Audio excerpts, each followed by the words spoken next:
All right. Welcome to the very first episode of Keeping Up with Batman. I'm SlyRaptorZ, professional storyboard artist, soon to be comic book artist, but more importantly, uh, I want to enjoy reading comic books more. I started reading comic books on the regular only, say, 4 years ago. And recently, I moved close to a local comic book store, and I really have no excuse not to be able to go and read comic books on the regular. But I ran into a problem, and the problem is if I missed a few issues, I would lose track of where the story was going, what was going on. There would be new characters. I had no idea what these new characters were, who they were. And frankly, sometimes I'd read it and I would forget. And I realized, let's just make recordings discussing and kind of chronicling the events in these issues as we go. And other people who might be in a similar situation where they're a little lost, they can get some idea of what is happening right now in the Batman comic books. Batman from DC Comics. So if you don't know already, comic books, when they come out either on a weekly basis or every other week. Some of them might come out at a less often. I believe Batman comes out every week, or at least when I was reading Batman, it was coming out every week. I think it still is. I remember I was doing a lot of reading when Tom King was writing Batman, and now James Tynion the Fourth is the main writer on Batman. And it appears that Jorge Jimenez, George Jimenez, is the artist, and he, I believe, does the line work and the inking and the coloring. He does it all. So they simply call him the artist. That's James Tynion the Fourth, the writer, and Jorge Jimenez, the artist. And I do follow Jorge on Instagram, and he's always posting his artwork and photos of himself as well. He's still a young man, and he's in good shape, and I'm sure the ladies love him. But super talented artist. In fact, I'm constantly baffled and blown away by this guy. Amazing artwork, and so young. His artwork clearly, to me, is influenced by anime and manga, and I think that's okay. I think that's great. He makes a lot of stylistic choices in the way he lays out the panels. It's very reminiscent of manga. But so here we are. If you don't know already, comic books, when they come out in single issues, they come out in arcs, story arcs. So it's like an episodic TV show. Well, maybe not quite an episodic TV show. More like a series where there are small story arcs that take place over the course of the TV series. The reason I don't call it episodic is because episodics are meant to be totally encapsulated within a single episode from start to finish. Each story finishes by the end of the episode. But these stories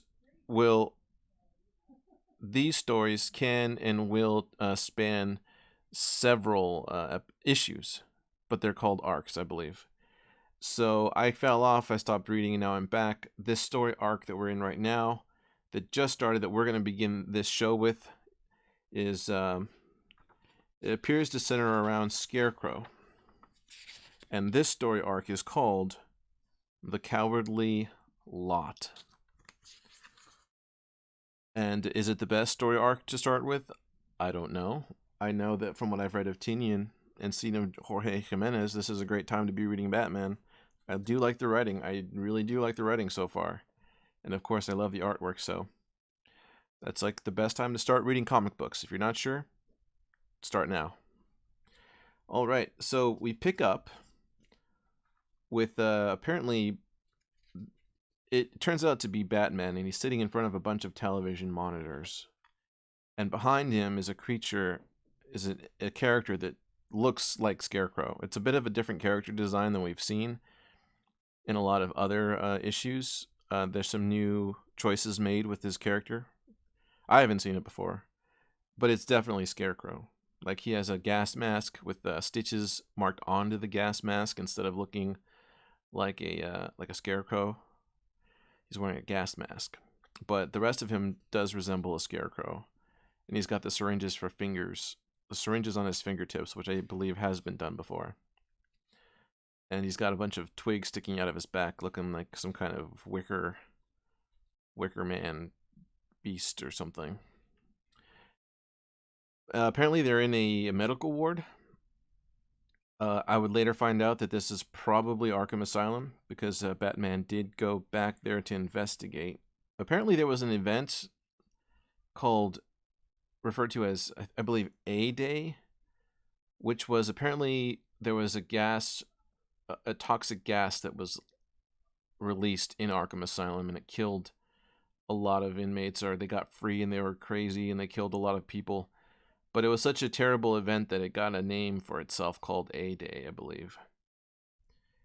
And as I was reading the comic books later, it became clear to me that this event is sort of supposed to be analogous to the January assault on the Capitol, I believe. Or at least the way the characters refer to it, the writer took inspiration from the way people refer to the real-life event, apparently. Continuing on, so we are getting glimpses of the Scarecrow. Batman is completely bound up. Bruce Wayne is completely bound up in something almost resembling S&M gear, like straps, and his face is covered and buckles and all that. Looks like it's leather. We cut to, and they're having a discussion, and apparently Bruce is really afraid that Scarecrow has managed to get into his head. And then we cut to Batman at some other point previously in the past, driving down the streets of Gotham in a new Batmobile that I haven't seen before. People reading the comic books might have seen it, but I haven't seen it before. And it's a Batmobile that actually resembles a real-life supercar, which is interesting. Like, it doesn't look like it could crash into something and totally survive as well as some of these other Batmobiles, but it looks very, very fast. Not a lot of excess on this thing. And they even say that in discussions, because he's on the radio with Oracle, and he even keeps making reference to the fact that he had to make the car faster, so he had to keep taking out computer components like the crash avoidance system. So it makes sense that this thing looks like a supercar, because there's no extra fluff here whatsoever. It's designed for speed. So he's cruising down. He's on his way somewhere. I have to remember this because I read 2 issues ahead. Oh, he's in pursuit of an aerial unit that is apparently piloted by this organization called the Unsanity. What is it called? The Unsanity something. The Unsanity something Coalition or something like that. But he's in pursuit. We cut to Oracle. She's in a clock tower. So Oracle, that's Barbara, right? That's Barbara Gordon, and she does make mention later about meeting a Gordon on a rooftop somewhere, and implying that she's a Gordon as well. So this is Barbara Gordon, right? She's sitting down, but other than being in a chair, I don't see anything really playing up the fact that she is in a wheelchair, that she's debilitated. I'm not sure. Did something happen that gave Barbara Gordon her ability to walk back? If so, please let me know in the comments. Tell me what I missed. Or maybe they're just, it's implied that she's going to be in the chair for so long that she doesn't need to have her wheelchair nearby. But in some of the wider shots, you don't see her wheelchair nearby. But yeah, in the artwork of, the artwork of Barbara Gordon looks great. All of this artwork looks amazing. But anyway, so Batman's in pursuit of the Unsanity Coalition. They're in the air. He's trying to pursue them. Barbara doesn't know how he's gonna reach the aircraft. This hovercraft. There's 3 of these guys up on this hovercraft. It looks like an aerial drone, like a really large aerial drone with the 4 different props out to either side. And the solution. Oh, and those 3 guys from the Insanity Coalition, they are on the radio with somebody that they refer to as. Let's see, what do they call her? She calls one of them Mikey, and they call her Hey MM. Call her MM. And we do cut to her a little bit, and we see a little bit of her face, and she's got green hair and some streak of red down her face and a pierced nose. She seems younger. She's got wrappings around her hand. But yeah, the question of how does Batman get up to the vehicle is quickly solved, because the front of his car opens up and he shoots a grappling hook up to the hovercraft and zips right up to it. And apparently he leaves the car to be handled remotely by Barbara, which I'm not sure. I'm pretty sure she wasn't expecting that. But so up Batman goes. And the 2 apparently there are 2 motorcyclists that Batman was also in pursuit of, and they seem momentarily relieved that he's going to go after this aerial unit instead. And they think they got away as they see Batman fly off, pulled by this hover unit, and suddenly a katana comes out of nowhere and hits one of the motorcycles. And someone comes over the radio, and it is this new character, Ghostmaker, which I do think I did happen to pick up the issue where he makes his appearance. Ghostmaker. He's basically a white costumed version of Batman with glowing blue eyes and kind of like a futuristic helmet. And you can't really see his eyes. It's kind of like a Red Hood kind of character design, but all mostly white. And he carries 2 katanas, I believe, 2 swords. And he's basically Batman's mirror image. All the martial arts training, all the dedication. And I think he's also rich now as well. They've known each other from the beginning, apparently. He was there all along. We just haven't covered him yet. And this is a creation by Tinian and one other writer, I believe, or artist. This is Tinian's creation. And last time I saw him, I did manage to read that issue where it ends with them. You think that they're going to be fighting each other. You think they're antagonists, but they end up teaming up and running off and racing back toward wherever they're going. I forget. Like children would play, like I'll race you there, sort of thing. So it's Batman's close friend, sometimes rival, Ghostmaker. And I did read a little bit of sometimes in the back of these issues they have like little clippets of other storylines, of other issues, of other books even. And I did read in issue 107, the one after this. This is 106. I did read a little bit of it, and it insinuates that Ghostmaker is bisexual.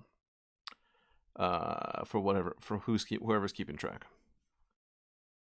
Anyway, so Ghostmaker catches these 2 guys on the bikes, gets them tied down, all that. Batman up on the hovercraft, beats them to a pulp, knocks them out one by one. Pretty awesome fighting sequence. Makes a lot of sense. This is if these were storyboards for a movie, this would be an amazing movie so far. And he said, and then he forces them to bring down the hovercraft. They land in a park. He ties them up against a pole. Then he takes one of their radios and he radios this person MM, and we get an even better look at this girl. We can see her eyes for the first time. She's definitely young, kind of punkish looking, green hair. And then Ghostmaker arrives with his captures, the 2 guys on the motorcycles, and they figured that it's best to get out of there. So they both launch their grappling hooks to zip away.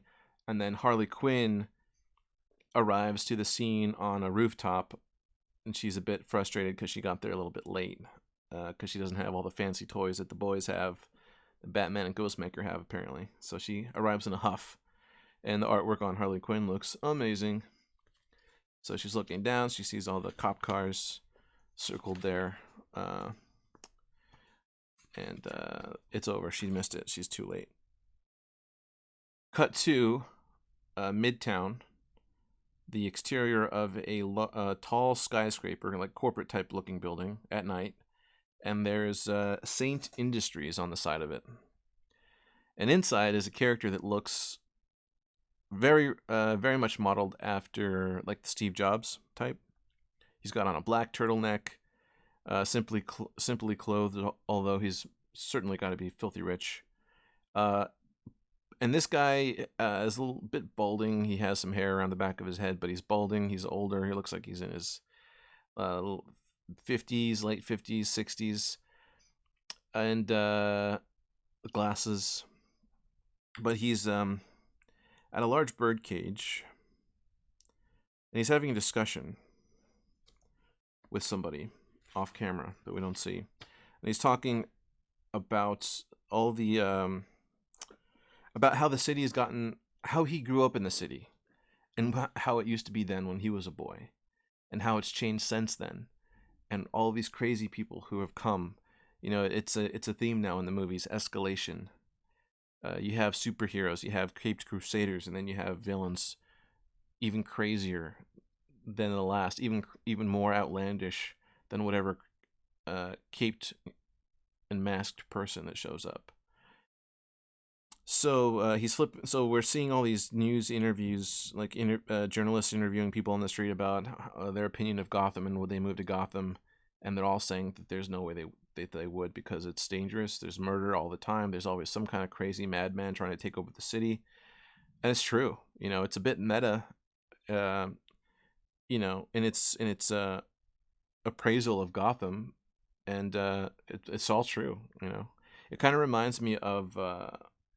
That company, I forget the name, in the Marvel universe that has to clean up after all the battles with that the Avengers have, especially with the space aliens.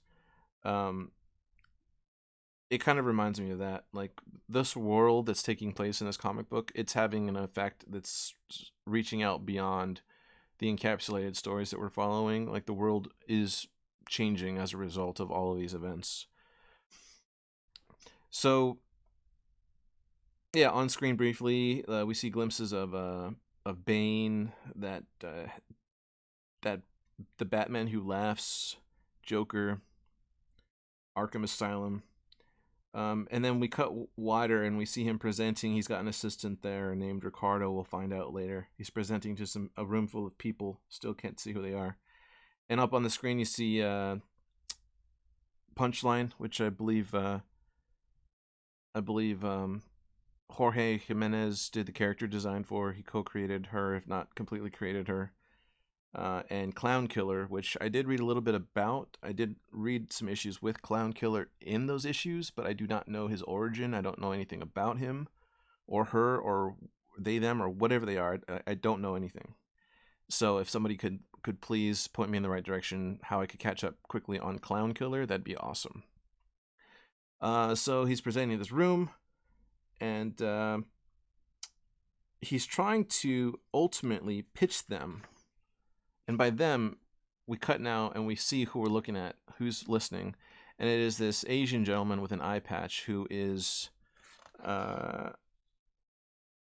calls him by name, and he is...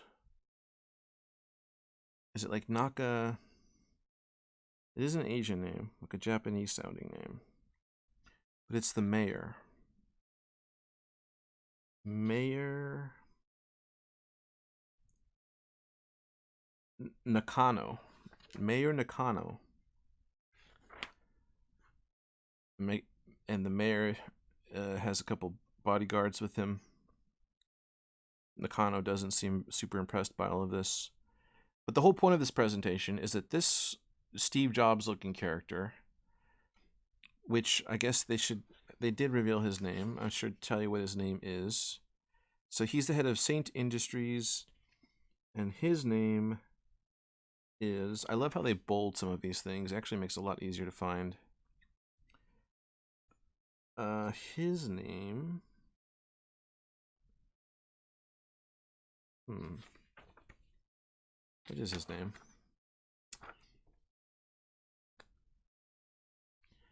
I'll put it on the screen here.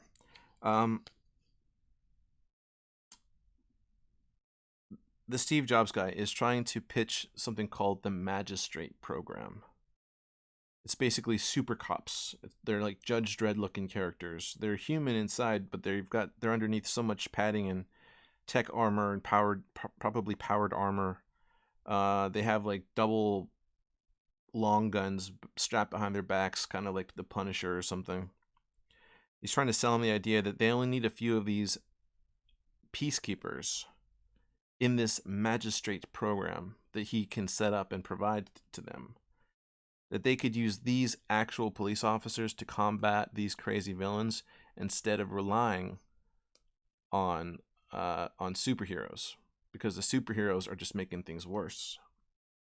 As the subtext, I believe, or at least in all these movies and comic books, that's the subtext.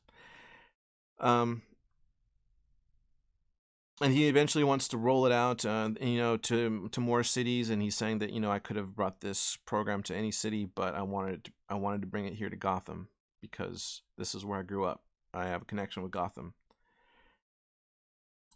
Oh, his name is Mr. Saint.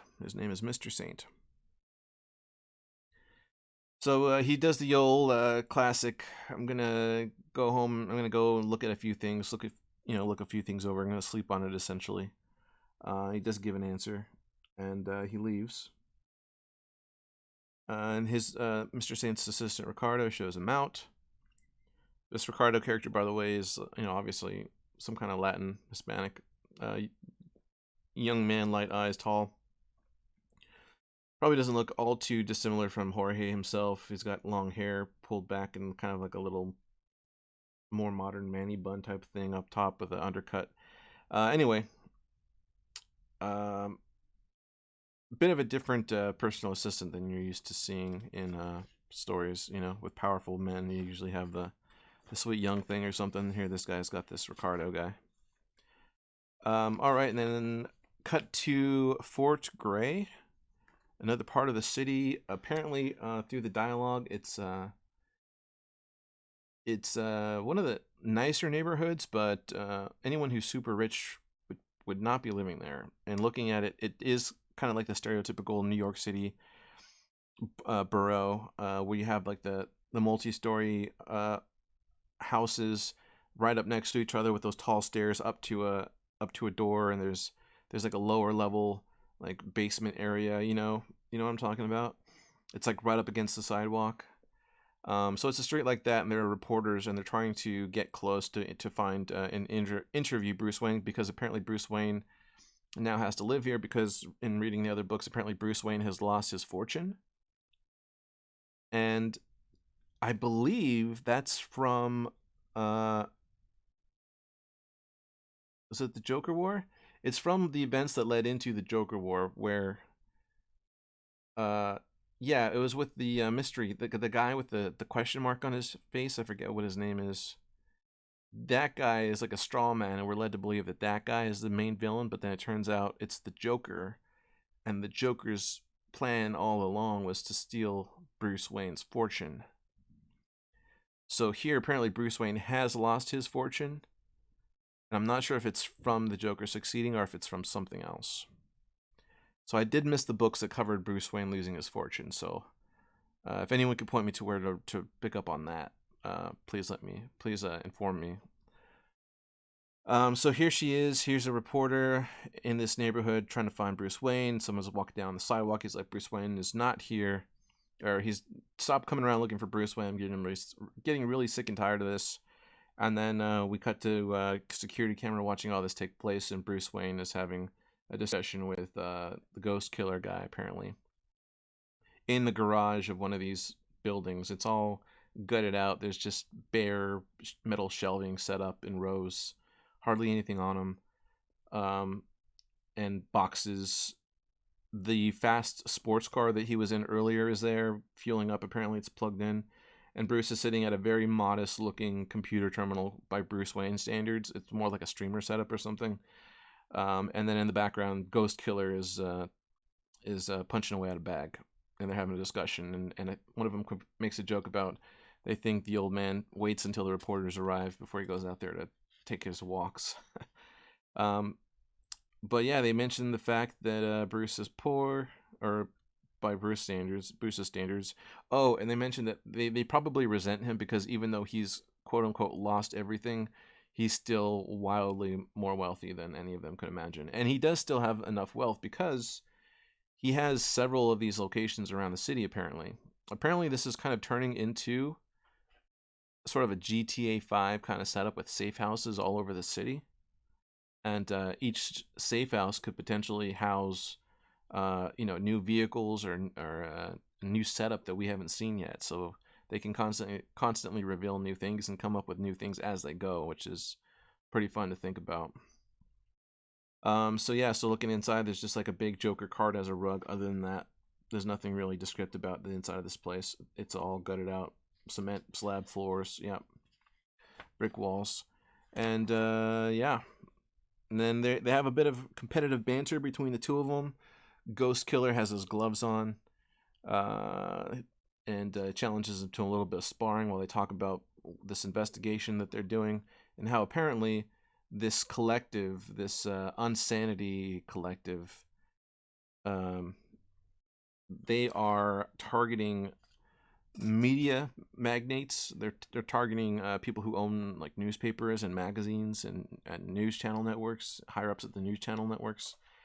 And they feel like the theme here is trying to instill a feeling of fear and dread that the city is on a downward spiral.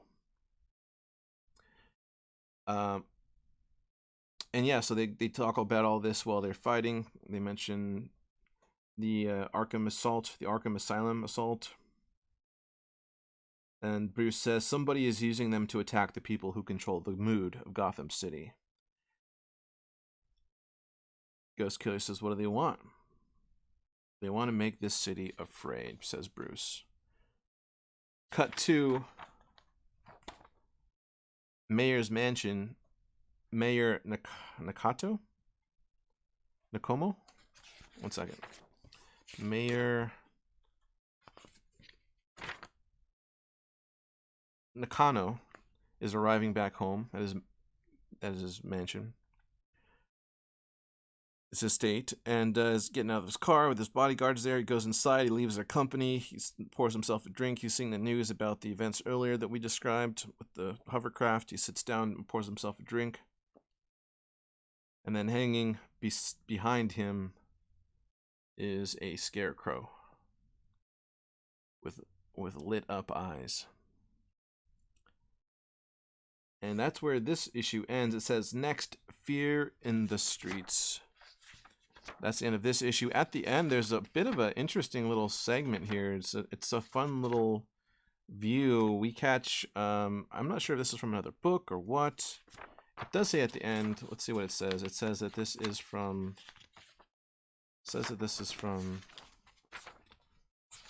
where is it?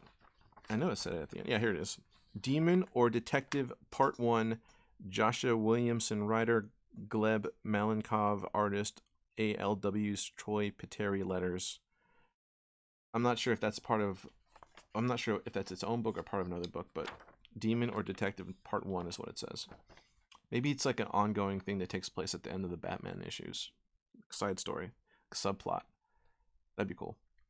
But in this like quick little subplot thing here, there's this mansion in the middle of a city. It's out of place. It's really vertically designed. It looks like a mansion, like maybe out of like Inception or something.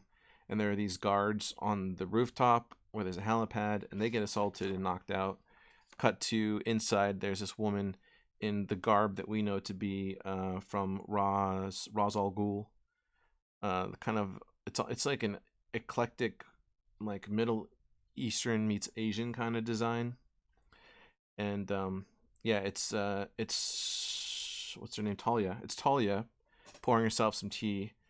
And she notices the person who's in the room with her and says that he made himself known to her on purpose and revealed that it is Damien. And apparently Damien, if you don't know, Damien is Batman's son that he had by Talia Ra's al Ghul.